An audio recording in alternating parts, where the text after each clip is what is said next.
So until now, we have been talking about the nucleoside synthesis or nucleotide synthesis, which have ribose sugars. But one of the major difference between the RNA and DNA is that the sugar moiety in DNA is deoxygenated. So question comes, how we get from the oxygenated ribonucleosides towards deoxygenated deoxyribonucleosides.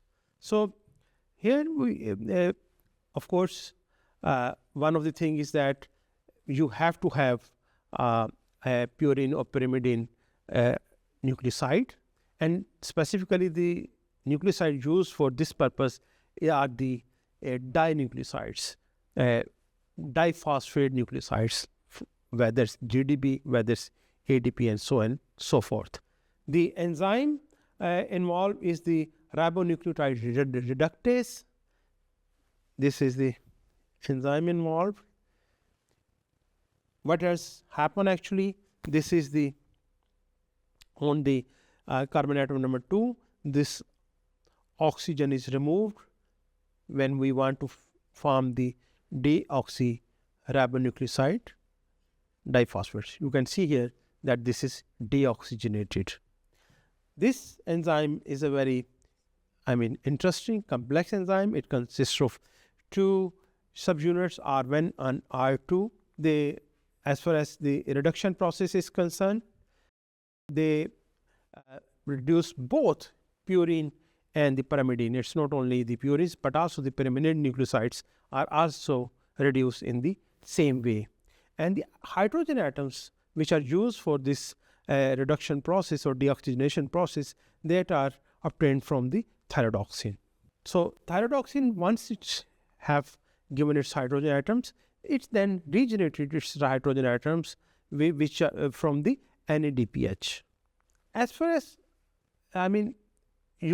whenever you are talking about an enzyme, you have to keep in mind that the function of the enzyme is not only to make the product, but also the regulation. This is one of the very paramount feature of the higher organization of living organisms. Highly organized enzyme based reactions. These enzymes are quite complex. Most of the time they are made of different complexes, and not only they have catalytic functions, but also they are involved in the regulation of reaction. So that's why they are made up of two or more than two subunits. As here you can see here, they are made up of R1 and R2 subunits. As is the case with many other reactions, the reactions are regulated through feedback mechanisms. Here, because you want to get the deoxynucleosides, then of course ATP, deoxy ATP will act as the inhibitor, while ATP, that is the oxygenated ribose nucleoside, it will act as the activator. This nucleoside will bind with the substrate, and they bind to the enzymes, and then they regulate the action of the enzyme. If, let's say, if we have deoxy ATP, then of course its binding will lead to the inhibition of reaction, and if we have the ATP, its binding will lead to the activation of this reaction. Also, one of the key feature of clinical dealing these reactions for clinical uses is that we target those parts of the enzymes which can be targeted by different inhibitors.